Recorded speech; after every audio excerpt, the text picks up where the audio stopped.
Welcome to another episode of Newy Tech People. On today's episode, we have Daniel Pludek, who is the CTO of Kip McGrath Educational Centres. Welcome, Daniel. Thanks, James. How are you?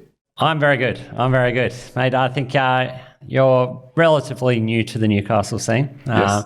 For those that don't know who you are, can you give people a bit of an overview of who you are and your career to date? Sure. As you mentioned, I've been in Newcastle physically for about 3 months. I've been working for Kip McGrath since August of last year. Prior to Kip McGrath, I spent approximately 2 years as CEO and CTO of a billing solutions provider, which was growing to acquisition.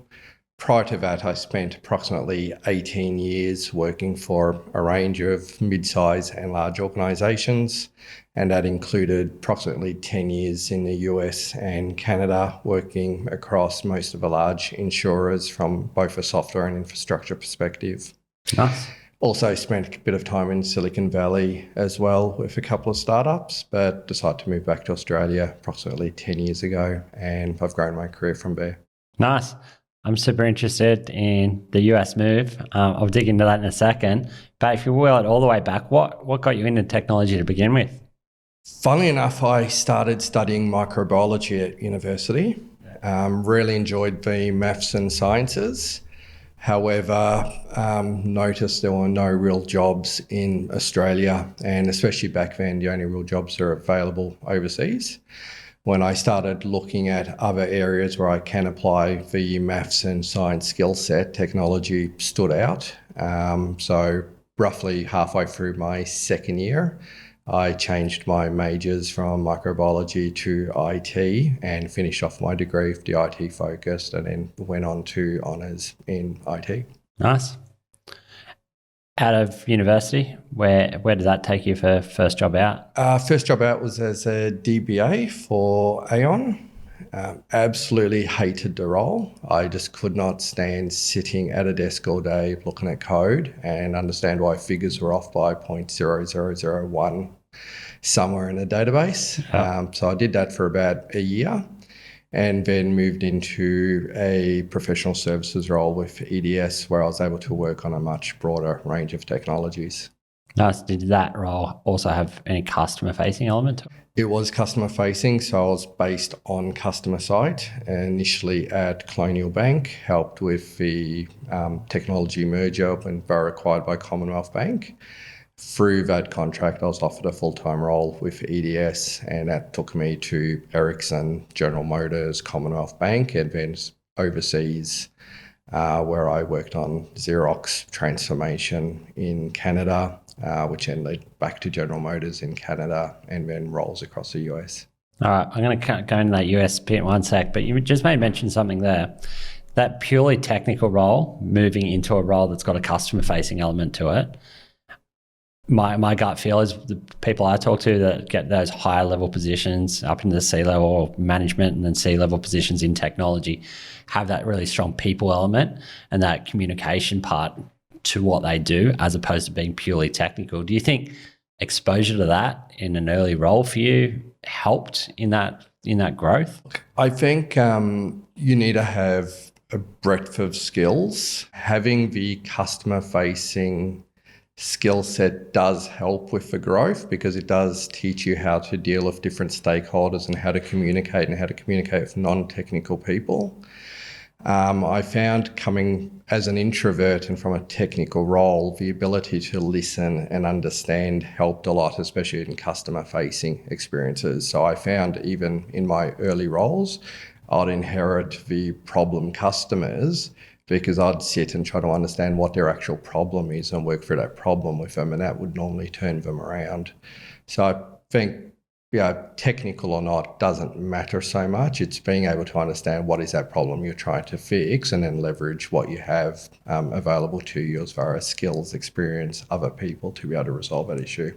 Yeah, and that's technology as a whole, right? It's an enabler, and the technology itself, whatever platform you're using, whatever code you're writing in, the bigger solution and what is that problem you're solving is the issue, right? Oh, exactly. And Google's made life easier over the last 20 years, whereas 20 years ago you'd have to figure stuff up for yourself, whereas now you can find queries, half code you're looking for, answers, other people's experiences. That shared experience makes that technical expertise less relevant, and that's why it's a softer skills combined with technical expertise that are much more important if you do want to progress. Yeah, nice. I think, roles like that early on in somebody's career where you get exposure to solving customer problems and those communication, the opportunity to listen, have those conversations, understand what problem you're trying to fix, go a long way in helping people's technology careers grow. Absolutely. And I find the variety in those kind of roles keeps you interested because you never really know what problem you're going to deal with week in, week out. So it feels like a new role all the time. You're constantly learning and developing. Whereas if you do the same thing week in, week out, you become stale. Yeah. And I've seen it in large organisations where people have been in the same role for way too long and they really lose their edge and effectiveness. So the variety really does help. Yeah, I don't disagree. I think the conversations I have with people about somebody that's been in the same organization for a long period of time, I think you can still have career success and continue that growth if you're changing roles within the organization or exposure to different roles, different teams within one organization. I think where people can get stuck is being stuck in a very small niche within one organization for 10 plus years. It becomes very difficult for them to then jump into a new organization, exposure to new tools, new systems, new teams, new problems. That becomes a real challenge. Absolutely. Once you stop developing, you stop learning, it really is time to start looking at that new challenge so you can continue. Everybody's got their own drivers, be it personal hobbies, career-wise. So not everybody wants to move up professionally, but once you stop learning and stop being challenged, it becomes much harder to wake up in the morning and go to work. I completely agree. Oh, that's a nice little tangent there. Mate, back to this US story. So Canada drove you then to the US and you mentioned some startups in Silicon Valley. I'd be super interested to hear a little bit about that. So EDS being a large organisation at the time, I was able to move around quite a bit within their global organisation. I then moved to a subsidiary called Solcorp. Now, Solcorp was purchased by EDS. They specialised in policy administration software. I somehow passed the actuarial exams that were required for the consulting role and by default inherited North America as a primary consultant. So what the role entailed was managing customers such as Prudential, MetLife, going into the organisation, understand how they set up their tables and their rule structures and basically work out a plan to migrate them from their legacy COBOL systems to our new product. That then led to help develop training materials, help the sales team and work with larger parts of the organisation. So it was good skill sets that I was able to develop. Spent a lot of time travelling back and forward between Toronto and various US cities. HP then acquired EDS and the environment was a bit unstable, so I started looking for another role and then ended up getting a role with another company that did a very similar role. So Canadian-based company, couldn't sell their product in Canada because it wasn't bilingual. So I was then managing all of our customers in North America and customers such as AXA, ING, so large insurers in their head office. And that was running professional services, so project management, business analysis, make sure the customers were happy. Then that led to working with the pre-sales and sales teams because I was able to develop quite deep product knowledge and I was probably the only resource at the time that knew the entire product suite very, very well. So it allowed me to be quite adaptable. And that really exposed me to a lot of organisations and other startups in the industry in North America, which did lead to a new role when I decided to come back to Australia. I landed a role with a Silicon Valley-based organisation that wanted to establish themselves here. got sent back to North America, which kind of defeated the purpose of moving back to Australia. Did about 6 months. It wasn't quite the right role for me. So I ended up resigning, coming back to Australia, and then started working for some larger organisations after that. Yeah, nice. Wow. So that's the US story that brings you back to Australia. And then you're in Melbourne to start with? In Melbourne to start with. First role was with Optus. Yeah. It was a very loosely defined role at the time. Yeah. But Optus just signed a large contract with ANZ to replace all of their infrastructure globally. I was handed 99 contract breaches as a start of my role. Managed to work with ANZ in getting through that, which then opened up opportunities to move into the head of delivery role. Nice. And then we've moved into the C-level roles since then? Took quite a few steps since then. Yeah. So after that, I moved on to an insurance company where I helped build the technology governance model, renegotiate most of their vendor contracts. Went to a mid-sized organisation after that and spent quite a lot of time in Asia. So Bangkok, Hong Kong, managed teams in Singapore and China. So I only had one Australian-based resource. Yeah. Really enjoyed the role, exposure to a lot of different cultures, a lot of different ways of working. And it was an interesting organisation because it was in the clearinghouse, smart card, gating type technologies. Finished up there, went back to ANZ. I had an opportunity because of relationships I was able to build while at Optus. Spent over 3.5 years at ANZ helping with their audit and risk and compliance programs, turning around the delivery in those areas, helping with their strategy, working with very, very large budgets. It was a very successful role where we turned around one of the most challenging divisions to being one of the best performing divisions for accurate delivery as well as help protect ANZ. So I managed the DLP program for them, their social media strategy, so some of their large programs. Nice. Once got that under control, I then moved on to Energy Australia, where I initially started off managing reporting, data and governance, but then moved to a chief of staff role, which was that first exposure to the real executive level roles. On that note, what do you think the biggest skill that you would have had to learn from moving up that chain to getting C-level? Is there a skill in particular or a learning in particular that you think is most important? I think the biggest learnings are, you have to be confident. If you're not confident in your ability to do something, nobody's going to be confident in you. Yeah. Listening is very, very important. So the more you listen, the more you understand. And if you understand, you can then address challenges and take on the work that other people don't want to do or can't do. So I find the biggest opportunities and the biggest jumps I've ever made has been taking on the problems that have been lingering for years, getting them fixed, which then drives that exposure. And I found it doesn't matter what role you start at in the organisation, if you can fix their big problems, you'll move up quite quickly. I agree. When you're moving into the C-level roles, I'd be keen to get your opinion on the importance of staying technical. I don't mean technical by you have to be the person writing the piece of code, but technical enough to be able to have relevant conversations with the technical people of your, within your teams. I'd be keen to get your opinion on that. I think, as I mentioned before, having a breadth of skills is the most important aspect, because I've worked for some brilliant technical CIOs who couldn't engage their peers or the CEO or board well, and that caused a lot of issues. I've also worked for CIOs who have no technical skill set whatsoever, which means very strange decisions were made in terms of strategy and approaches.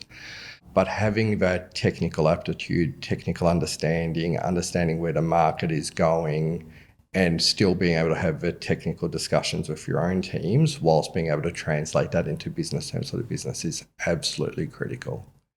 Look, I've managed development teams. I've never been a developer. So since I left university, haven't written a line of code, but I still need to know enough to be able to understand issues, challenges, technology selection, how that can impact strategy, why you'd take one approach over another approach. So that technical understanding is still critical in CTO, CIO roles. Yeah, I agree. I completely agree. And as you said, building the respect for the team up, having somebody that knows what they're talking about.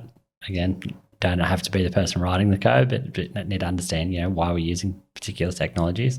I think it's super important. And you can't be an expert in everything. So having a good basis on everything is good. And then you have those experts that you can dive into the detail with when you need to. Yeah, nice. And that sort of gets us to our current role. And you're in the CTO role with Kip McGrath. Can you talk to me about, what appealed to you about this opportunity? It was an interesting one because with every role, you never really know what you're getting yourself into until you start the role.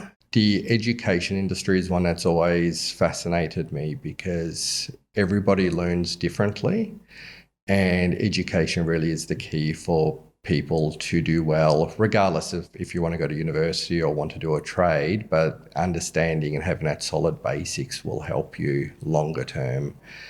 So working in a role where there are tangible outcomes and we can see that children are being helped was a big motivator for me.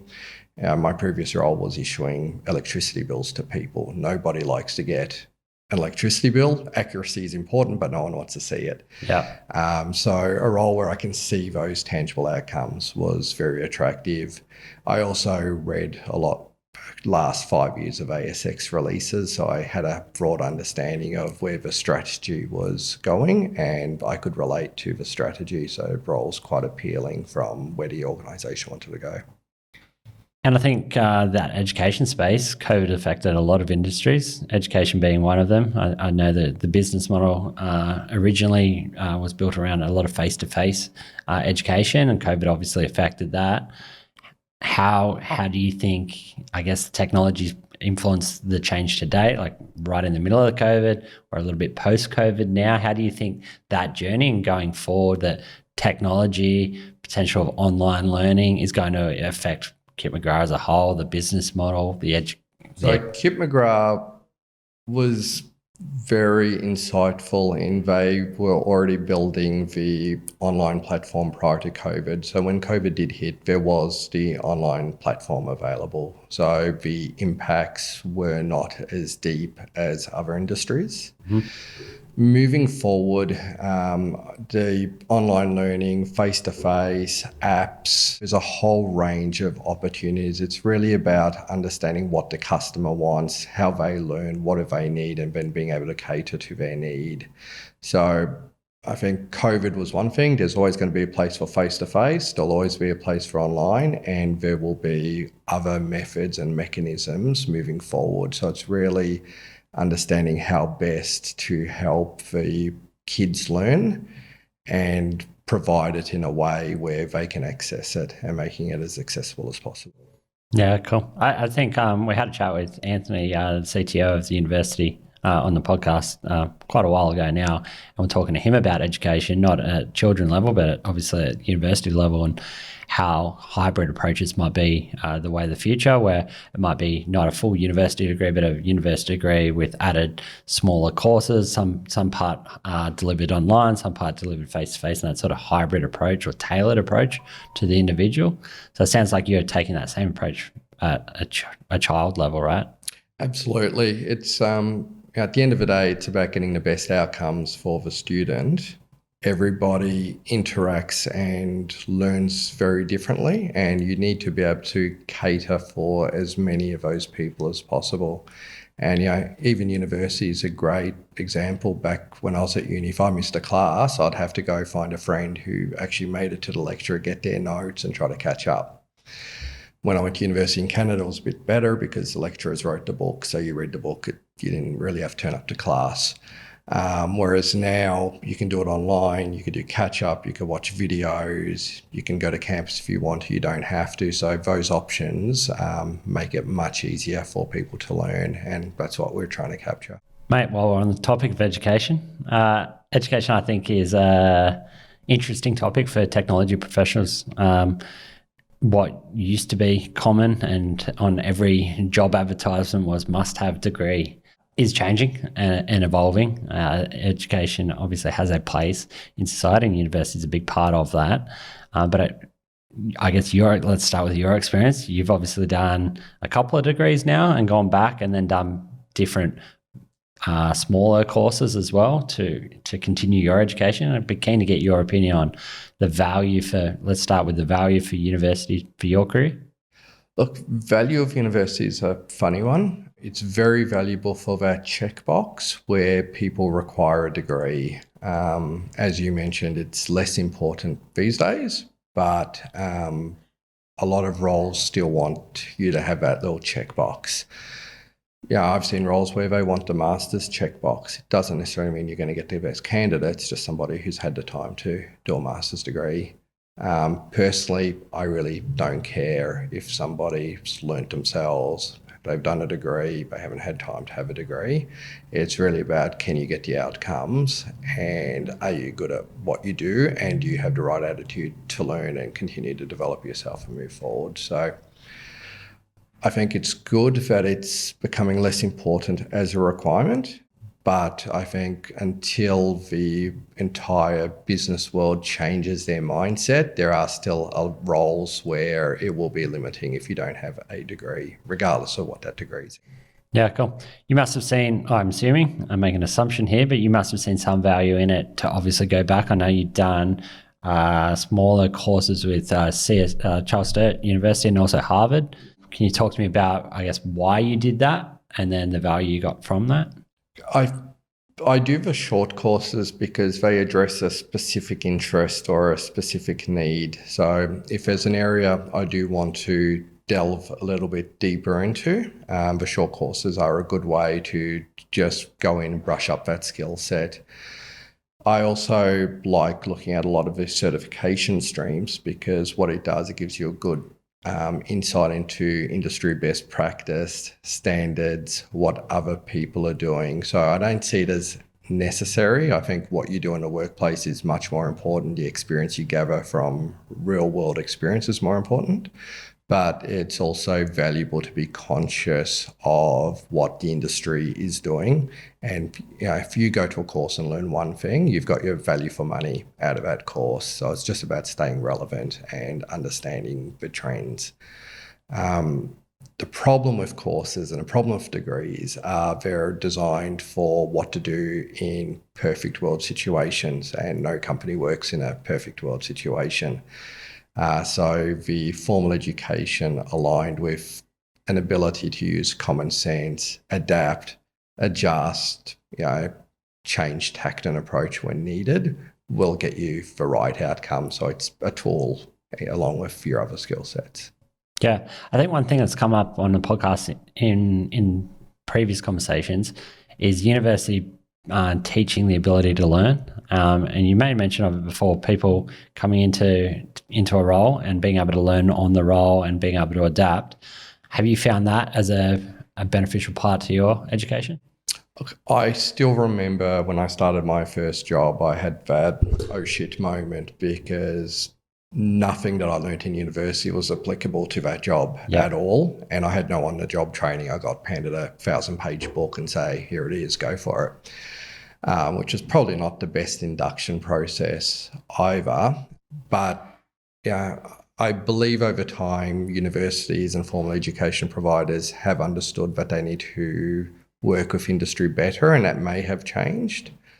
But there is still a bit of a disconnect between what you do learn and what you then need to apply in a job, and it's a combination of the two that are required. Yeah, I know from University of Newcastle perspective, they make a lot of effort to integrate their education with industry, with programs like working integrated learning, but not only that, but involving the industry within their courses. So I definitely see that's a growing trend, and again, a necessary trend, because what you learn in a book isn't necessarily what you see in a business. Exactly. And a lot of the time, the lecturers are taking a very academic approach and they haven't spent a lot of time in business either. So it's very hard for them to teach what is current in business. In North America, what I really liked was a co-op program where students after their second year will go spend a year within an organisation and learn skills. And when I was working for the startup in Toronto, we would actually hire a lot of those developers who'd come on board because they were eager, they wanted to learn, and they were performers. So the benefit for them was they worked for us for a year, they went finished a degree, they came back to a job. Yeah. And it really benefited all parties. I agree. And I've seen different variants of that, both in Newcastle and elsewhere, on those either work integrated learning or the internships and things like that. Again, you got the right attitude there. It's a big leg up in landing that first role. Absolutely. I just prefer internships pay the students or the time what they do, because they are turning up, they are doing a full day's work, and a lot of time, after a few months, they're just as effective as somebody who is getting paid. Great.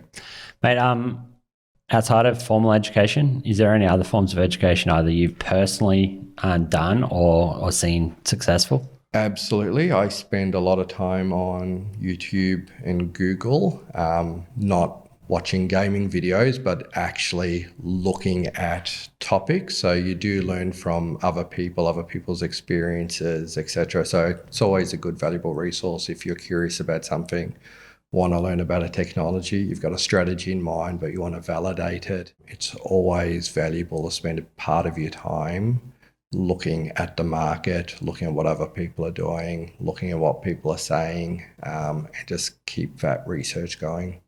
Yeah, I completely agree. I guess YouTube and Google are the absolute wealth of information, right? And you can dig quite deep.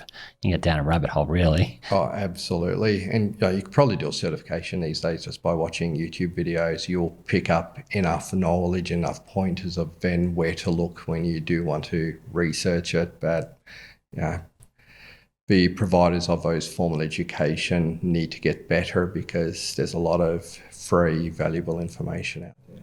Yeah, I completely agree. As a tangent here again, you're in a full-time CTO role at the moment, and I see you're also involved with out-of-the-box IT. Yes. Can you give me some context around that?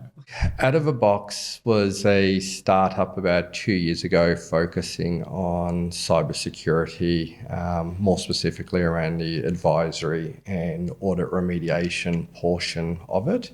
They've subsequently moved on to be distributors for certain products where products are good, they're doing well overseas, and they have no entry into the Australian market. What I liked about it was twofold. So one, investing in it means I had to improve on my cybersecurity skill sets to make sure my money is going to be well invested, which is actually what triggered the CISSP and the other Charles Sturt courses. Yeah. And then the second aspect is the people running it and doing it really understood they know their stuff. Which gave me confidence to fill that gap, especially in the mid-market. Most of Australian businesses are mid-market organisations. They don't have buckets of money. Everybody's targeting the tier one. And what I liked is they were targeting that mid-tier market in a cost-effective fashion to help the smaller organisations meet regulatory standards as well as best practice, because there are so many standards globally for cybersecurity and data privacy that mid-sized organisations just don't have the legal power or a CISO or enough skill set within themselves. So this way they had a nice niche to fill that gap. But I don't take investment very lightly, but it did help me significantly improve my cyber skills, despite having applied them at ANZ and other places, because I did have to do my due diligence.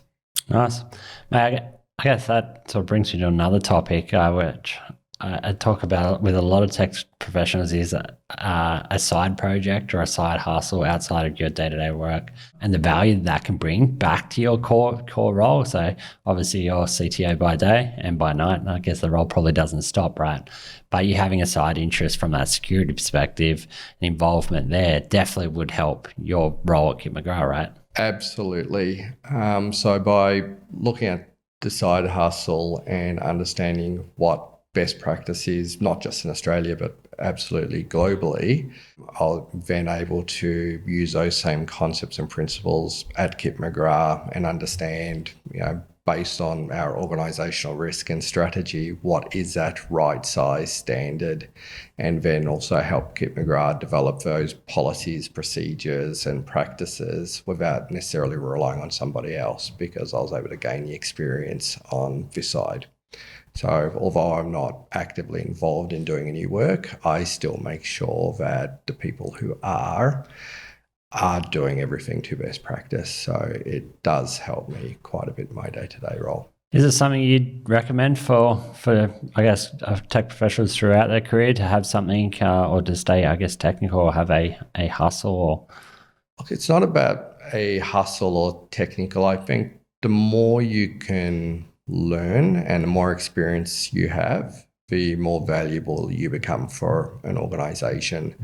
And I've worked across various industries. I think I've got almost all of them under my belt. So, and every industry has a slightly different focus. Some you're developing solutions, taking it to market. Others you're just running BAU. Others you're working with vendors because it's heavily outsourced. But by having interests in other areas allows you to bring that into your current role. And this one is a great example where we are probably more secure than other comparable organisations because of those skills. But I've also brought significant software development experience from other places and was able to apply those principles. So it just helps bring the broader skill set and broader experiences back to your day-to-day. Yeah, nice. And I think what you mentioned there, I think there's a lot of transferable skills, right? Industry to industry. You take something out of one industry and apply it to another one. A lot of those core principles are the same, and you don't need to have learned to just be an industry specialist in one space, right? No, it's actually funny because I have a debate with recruiters quite a lot, because a lot of organisations want people of industry-specific experience, whereas I see the industry as technology. Yeah. I'm in IT. IT can be applied across every single other industry. So it shouldn't necessarily matter if I have never been in banking prior to a banking role, because reality is the technology problems are very, very similar. It's about understanding the problem and then working away the best way to fix it. It doesn't matter if the business is doing something else day to day. Technology is that enabler for the business. I completely agree. I think you can help avoid groupthink there as well. From, hey, this is the way our industry or this is the way our company's always done it, bringing in a fresh set of eyes, experiences from another industry and being able to apply it to a different vertical can really have a lot of success. I think it's the same thing with building diverse workforces, right? Trying to bring people of different backgrounds together, you can definitely have its advantages in avoiding groupthink and avoiding that this is the way we've always done it, this is the way we have to do it. Absolutely. Look, diversity of thought is critical for any team. If your whole team has the same thought process, you're not going to get any innovation at all. And prior to August of last year, I had no education industry experience. What I do have now is I understand industry quite intimately. After 6 months, you really have a good understanding of how the business works. But what I can do is bring in best practice from the other industries, be it banking, be it development, be it payments, be it clearinghouse, and all of that does help build a robust business. Completely agree.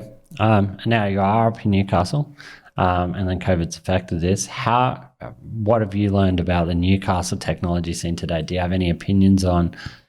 Let's start with there. I hear there is a Newcastle technology scene. To be fair, I've only been in Newcastle since January, so I haven't been able to experience the scene yet. The skills of the resources here are very good. Trying to hire good resources that are available in the market is difficult because it seems like everybody has a job and they don't typically like leaving them. But from a skill set perspective, there's a good level of skill set here. As far as the industry or how dynamic the industry is, I'll find out probably in the next 6 months. Yeah, I think it takes time, right? And again, COVID's had an impact on that as well. Events and meetups obviously haven't come back the way they were before. When it comes to that, again, talent, your thoughts on how COVID and now remote work will affect technology teams going forward? Is remote work something that your team's buying into? Absolutely. I've got some of my team coming in once every fortnight or so, but there's no mandatory requirement to come into the office. I've actually got a very remote team now, so I have staff members in Geelong, Ballarat, Sydney, Central Coast, as well as Newcastle. The benefit, I think, is been the changing the mindset of organisations where you can find the best talent regardless of where they may be.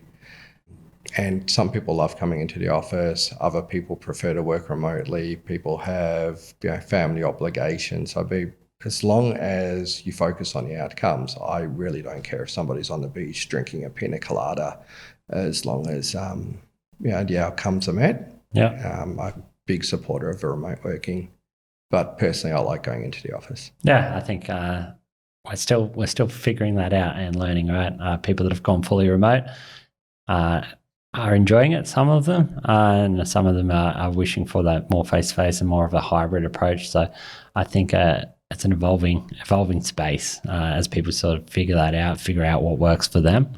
And then the people that were fully remote and got forced to do that, whether they'll set up to actually have success and do that correctly and have that same productivity. Look, I think the challenge is setting up that support network and the structure where if you're remote or in the office, you still have that ability to communicate and integrate with the team. So most organisations, we're heavy users of Slack, Teams, actually pretty much every tool in the market. But what it does, it allows us to have the groups and communications and face-to-faces. We still run our daily stand-ups where we all discuss where we're at. So, the main commitment here is 15 minutes, 9 o'clock every day. Yeah. We're all together face-to-face. So you still need to build that team culture. It just becomes a little bit more challenging where you're not all physically in the same location, but it is absolutely doable. Nice, man. You mentioned tools then. If we swing that back to more of an individual focus, are there any software tools or productivity tools that you use to keep your day life managed? Look, my biggest productivity tool is coffee. Yeah. After coffee, look, it's a combination. So I live and die by my calendar. Yeah. I need to know what I'm doing, when, where, prepare for my day, the day before, etc. From a talking to the team, managing people, managing expectations, I find Slack and Teams probably the two biggest time savers. Yeah. Where I can just shoot somebody off a quick question, get the answer quickly while in a meeting, communicate the answer quickly in that meeting, send very short questions, updates to a broader group. So I find a lot of those instant communication tools are extremely valuable and probably the biggest change I've seen in the last few years. Yeah, nice. When it comes to following people or reading information, we've mentioned Google before, and you've spoken to me before the podcast started a little bit differently. Or not differently, you take a different approach to some people. Rather than following individuals, you spoke about following topics. Can you provide me some context on that? Yeah, look, everybody's got their own perception of the world and how businesses should run. So following specific people, I find you don't get that breadth of opinions to then be able to make your own opinion. So I rather focus on gaps in my knowledge, things that I'm interested in, trying to understand who's doing what where. So by being broader gives me multiple information points so I can then make a decision. Whereas if I follow just specific people, I'm just getting their view on anything, which is a very limited view of the world. Yeah, nice. So instead of following a particular podcast or a particular book for one person, you look at a breadth or a cross section. So I will just see who is discussing that topic or who's got a trending topic going, and I'll listen to as many different views as possible. Nice. Mate, if we had to wheel it back into a younger version of yourself or somebody starting out their technology career who's got aspirations to be, the CTO of a company, could you provide any sort of 1, 2, 3 pieces of advice you give to people? Yep.